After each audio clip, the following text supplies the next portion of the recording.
Hello friends, मैं हूं सन्मय प्रकाश और आप देख रहे हैं यूट्यूब चैनल सरकारी जॉब न्यूज़। ये 30 मई 2020 के इंपॉर्टेंट करंट अफेयर्स क्वेश्चंस है। इसका पीडीएफ अवेलेबल है वीडियो के डिस्क्रिप्शन में, वहां से ले सकते हो, या आप इसे वीडियो खत्म होने से ठीक पहले मेरे बगल में जो डाउनलोड का लिंक आएगा वहाँ से ले लेना। पहला क्वेश्चन लेते हैं, बहुत ही इंपॉर्टेंट है और हॉट टॉपिक है आज का। किस देश ने विश्व स्वास्थ्य संगठन यानी WHO वर्ल्ड हेल्थ ऑर्गेनाइजेशन से सारे संबंध तोड़ लिए और इसे चीन का कठपुतली बताया है? आंसर होगा USA, United states of America. Okay, मुझे लगता है आप लोग प्रिडिक्ट कर रहे होंगे या आपको पता चल गया होगा। देखिए, वैसे तो पूरी दुनिया कोरोना वायरस का कहर झेल रही है, लेकिन अमेरिका सबसे ज़्यादा झेल रहा है। 1 लाख से ज़्यादा लोगों की मौत हो चुकी है। तो राष्ट्रपति डोनाल्ड ट्रंप ने इसका ऐलान कर दिया कि वो WHO से सारे संबंध तोड़ रहे हैं, क्योंकि WHO पर पूरी तरह से चाइना का कंट्रोल है।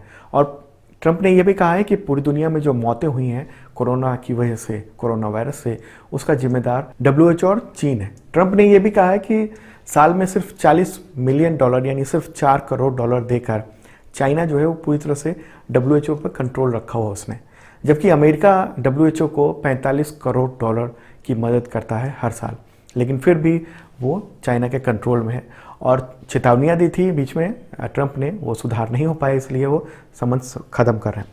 देखिए, मैंने पिछले लगातार कई सारे वीडियो से बताया हुआ है कि ट्रंप की ये जो कार्रवाई है वो क्यों हो रही है। मैंने कल भी बताया था कि वो एक तरह से अनसक्सेसफुल रह रहे हैं।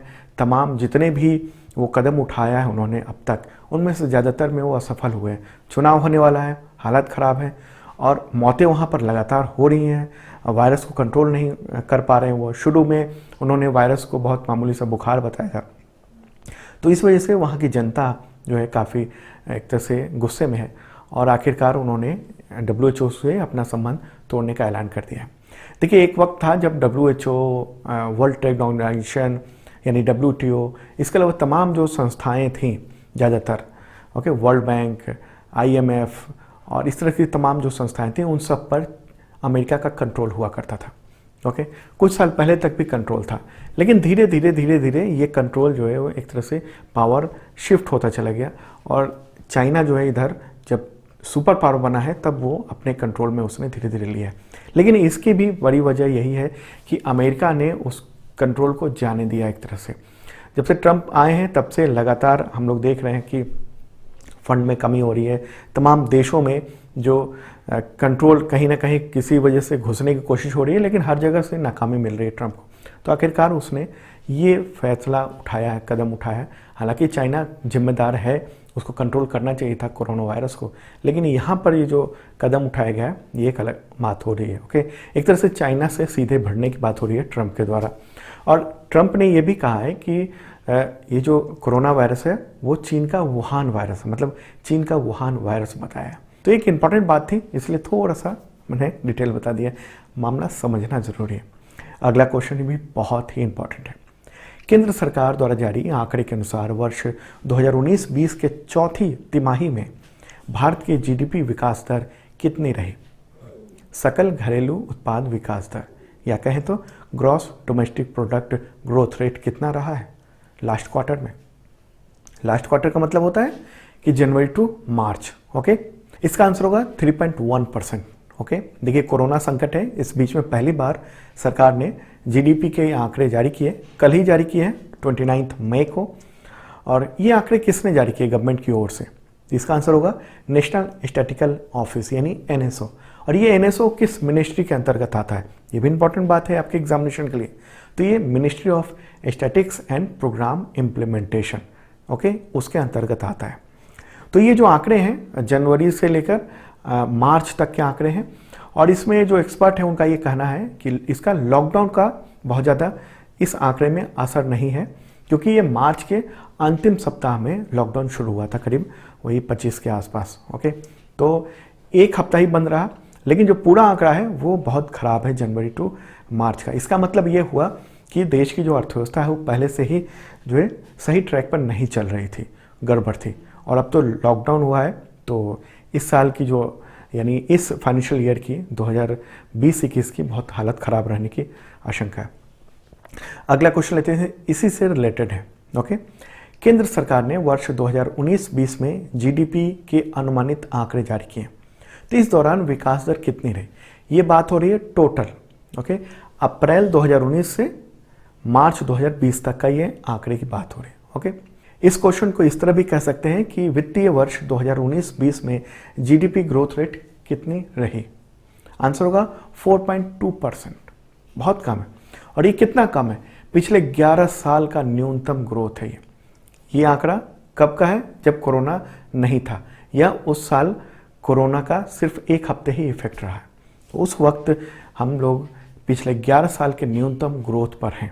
तो मेरे बगल में आप देख रहे हो कि जीडीपी ग्रोथ रेट जो है वो अलग अलग क्वार्टर में कितना कितना है। तो फर्स्ट क्वार्टर में 5.1% रहा है, सेकेंड क्वार्टर में 5.6% रहा है, थर्ड क्वार्टर में 4.7% रहा है और फोर्थ क्वार्टर में 3.1% रहा है। क्वार्टर मतलब तिमाही, एक तिमाही में कितना ग्रोथ रेट रहा है, हम लोगों ने कितना विकास किया है, देश ने कितना विकास किया है। चलिए आगे बढ़ते हैं। और इंपॉर्टेंट क्वेश्चन ये भी, अजीत जोगी का निधन हुआ है 29 मई 2020 को।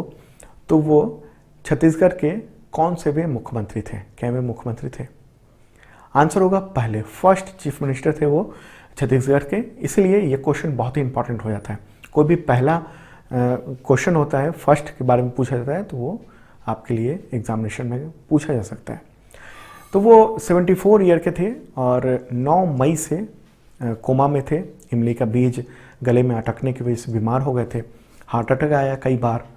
अजीत जोगी का पूरा नाम था अजीत प्रमोद कुमार जोगी, ओके। देखिए 2000 में, सन 2000 में जब छत्तीसगढ़ जो है एक अलग राज्य बना मध्य प्रदेश से अलग होकर, तब अजीत जोगी वहाँ के पहले मुख्यमंत्री बने और 2003 तक वो मुख्यमंत्री रहे थे, ठीक है।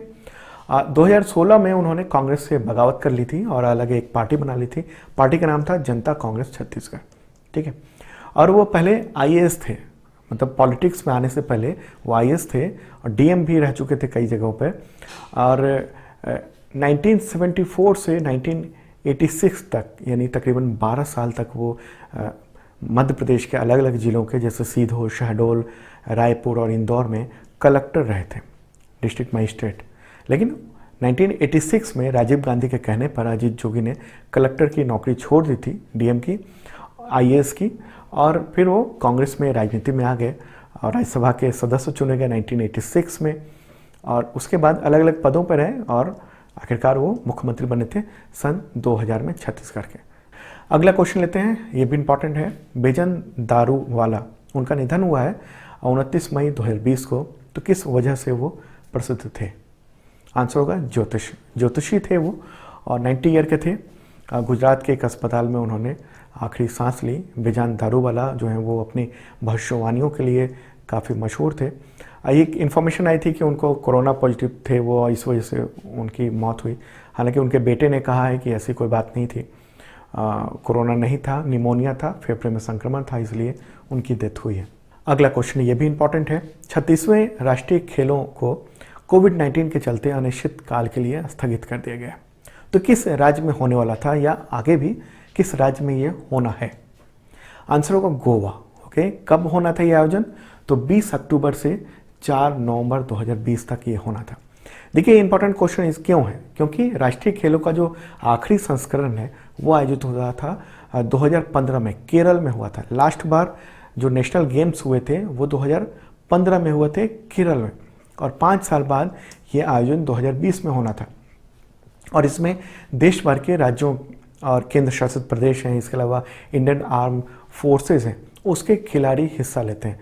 और पहली बार इसका आयोजन हुआ था 1924 में, जब देश ब्रिटिश गुलाम था, उस वक्त से ये चल रहा है ये नेशनल गेम्स, ओके। तो नेशनल गेम्स का जो हेडक्वार्टर है वो दिल्ली में ओलंपिक भवन में है। तो इंपॉर्टेंट क्वेश्चन था। अगला क्वेश्चन लेते हैं, इंटरेस्टिंग है। मलेशिया के पूर्व प्रधानमंत्री का नाम बताएं जिन्हें उनकी पार्टी बरसातु ने बर्खास्त कर दिया, मतलब पार्टी से बर्खास्त कर दिया है। इसका आंसर होगा महातिर मोहम्मद। ये क्वेश्चन क्यों डाला मैंने, क्योंकि पिछले साल जब वो प्रधानमंत्री थे वहाँ के, तो उन्होंने संयुक्त राष्ट्र में कश्मीर को लेकर भारत के खिलाफ पाकिस्तान के सुर में सुर मिलाया था और इसकी वजह से काफ़ी आलोचना भी हुई थी। हम लोगों ने देखा था कि भारत ने जो है अपरोक्ष रूप से वहाँ से जो पाम ऑयल हम लोग आयात करते हैं उसमें कटौती कर दी थी वहाँ से लेने में, और दूसरे देशों से मंगाना शुरू कर दिया था एक तरह से विरोध के तौर पर। तो उसी के बाद राजनीतिक तनाव की वजह से, तनातनी की वजह से महातिर मोहम्मद को फरवरी 2020 में, अभी कुछ महीने पहले ही, प्रधानमंत्री पद से इस्तीफा देना पड़ा था। इसके बाद उन्हीं की पार्टी के मोहिद्दीन उनको प्रधानमंत्री बना दिया गया था, ओके, इनके आपत्ति के बावजूद। तो एक तरह से आप देख रहे हो कि जो बदलाव हो रहा है वो, ओके। अगला क्वेश्चन लेते हैं। आईटी कंपनी विप्रो का मुख्य कार्यकारी अधिकारी यानी चीफ एग्जीक्यूटिव ऑफिसर, सीईओ और मैनेजिंग डायरेक्टर किसे नियुक्त किया गया? आंसर होगा थियरी डेलापोर्ट, ओके, थियरी डेलापोर्ट, नाम ध्यान रखना आप। और वो जो है वो किसकी जगह लेंगे? तो अभी जो सीईओ और एमडी हैं अभी दाली नीमचवाला, तो उनकी जगह लेंगे, ओके। अच्छा, विप्रो के जो चेयरमैन है कौन है इस वक्त? ऋषभ प्रेम जी, ओके, एक प्रतिष्ठित आईटी फर्म है इंडिया के, दुनिया भर में। अगला क्वेश्चन लेते हैं। हाल ही में किस राज्य सरकार ने 800 किलोमीटर सड़क को हर्बल सड़क के रूप में विकसित करने का ऐलान किया? हर्बल रोड बनाया जाएगा, हर्बल। आंसर होगा उत्तर प्रदेश, ओके। उत्तर प्रदेश के उप मुख्यमंत्री केशव प्रसाद मौर्य ने कहा है, इसका ऐलान किया। 800 किलोमीटर उसको हर्बल रोड के रूप में डेवलप किया जाएगा। इसमें जैसे पीपल, आंवला, नीम, जामुन, सहजन, बेल वगैरह वगैरह के पौधे लगाए जाएंगे और उनका एक तरह से मेडिसिनल यूज़ भी किया जाएगा आने वाले वक्त में। तैयारी ये है। अगला क्वेश्चन लेते हैं। अंतर्राष्ट्रीय संयुक्त राष्ट्र शांति सैनिक दिवस, इसको कहेंगे इंग्लिश में international day of UN peace keepers, ये कब मनाया जाता है? आंसर होगा 29 मई, ओके, 29 मई को मनाया जाता है। देखिए, दुनिया में जहाँ भी गृह युद्ध या ऐसी स्थिति जहाँ शांति की ज़रूरत है और संयुक्त राष्ट्र को दखल देना पड़ रहा है, तो वहाँ पर यूएन पीस कीपर्स की यानी शांति सैनिकों की तैनाती की जाती है। अलग अलग देशों में होता है। ख़ासतौर पर हम लोग देख रहे हैं कि अफ्रीका के कई सारे देशों में, कांगो वगैरह वगैरह में इनकी तैनाती की जाती है। अच्छा, और मैंने कुछ दिन पहले आपको बताया था एक क्वेश्चन के आंसर के रूप में कि मेजर सुमन गवनी को यूएन सैन्य gender advocate of the year का अवार्ड दिया गया, ओके, और पहली भारतीय हैं वो, तो ये भी इम्पॉर्टेंट बात है। अगला क्वेश्चन लेते हैं। विदेशी निवेश बैंक जेपी मॉर्गन ने दक्षिण और दक्षिण पूर्व एशिया क्षेत्र का चेयरमैन किसे नियुक्त किया है? आंसर होगा लियो पुरी, ओके। लियो पुरी एक इम्पॉर्टेंट नाम है। इससे पहले वो यूटीआई एसेट मैनेजमेंट कंपनी यानी म्यूचुअल फंड के सीईओ के रूप में काम कर चुके हैं, तो ये एक तैनाती हुई है, ओके। और जेपी मॉर्गन चेस जो है वो एक बहुत बड़ी कंपनी, ग्लोबल, पूरी दुनिया में वो निवेश करती है। उसके ग्लोबल सीईओ हैं जेमी डिमन। हेडक्वार्टर कहाँ है? न्यूयॉर्क में, ओके। अगला क्वेश्चन लेते हैं। माउंट एवरेस्ट डे कब मनाया जाता है? इसका आंसर होगा 29 मई, ओके। क्यों मनाया जाता है? क्योंकि इसी दिन एडमंड हिलेरी और तेंजिंग नार्गे जो है वो 1953 में माउंट एवरेस्ट पर पहुंचने वाले व्यक्ति बने थे, पहले व्यक्ति बने थे, दोनों पहुंचे थे। तो उसी दिन की याद में ये माउंट एवरेस्ट डे के तौर पर इसको मनाया जाता है। और मैंने कल के करंट अफेयर्स में आपको बताया था कि माउंट एवरेस्ट की हाइट को लेकर चाइना और नेपाल में विवाद हो गया है। चाइना ने अपनी टीम भेजी है और उसने जो एक्चुअल जो हाइट है, जो पहले से माना जाता रहा है नेपाल की ओर से और पूरी दुनिया जो मान रही थी, उससे 4 मीटर कम बता रहा है चाइना, और इस बात को मानने को तैयार नहीं है नेपाल। तो एक विवाद भी हो रहा है, ओके। तो अगर नहीं देखा कल का आपने करंट अफेयर्स जरूर देख लेना। अगला क्वेश्चन लेते हैं। उससे पहले बता दूं आपको कि 2020 का जनवरी टू अप्रैल करंट अफेयर्स अवेलेबल है पीडीएफ के रूप में, डिस्क्रिप्शन देख लेना, नोट्स के साथ है, बढ़िया से आपके एग्जामिनेशन में काम आएगा। और 2019 का भी करंट अफेयर्स है, हिंदी और इंग्लिश दोनों लैंग्वेज में। बुक भी है अमेजन पे, वहाँ से भी आप ले सकते हो, डिस्क्रिप्शन जरूर चेक कर लेना। अगला क्वेश्चन लेते हैं। हिंदी पत्रकारिता दिवस कब मनाया जाता है? आंसर होगा 30 मई, ओके। क्यों? क्योंकि इसी दिन उदंत मार्तंड नाम का जो पहला समाचार है हिंदी भाषा में, तो उसको प्रकाशित किया गया था 30 मई, ओके। तो इसीलिए ये दिन हिंदी पत्रकारिता दिवस, हिंदी जर्नलिज्म डे के रूप में मनाया जाता है। किसने इसको शुरू किया था? तो पंडित जुगल किशोर शुक्ल ने किया था। कोलकाता में एक साप्ताहिक समाचार के तौर पर शुरू किया था और इसके प्रकाशक, पब्लिशर और एडिटर वो खुद थे। और ब्रिटिश भारत में उन्होंने जो है अपना काम का स्थल कोलकाता को बनाया था। उस वक्त क्या हुआ था कि हिंदुस्तानियों के बारे में, भारतीयों के बारे में बात करना बड़ी चुनौती थी। मैसेज पहुंचाने के लिए एक अच्छा काम किया था उन्होंने। उदंत मार्तंड का जो है प्रकाशन शुरू किया था। हालांकि पैसे की तंगी की वजह से कुछ महीने बाद उनको ये पब्लिकेशन बंद करना पड़ा था, लेकिन हिंदी का वो पहला अखबार था।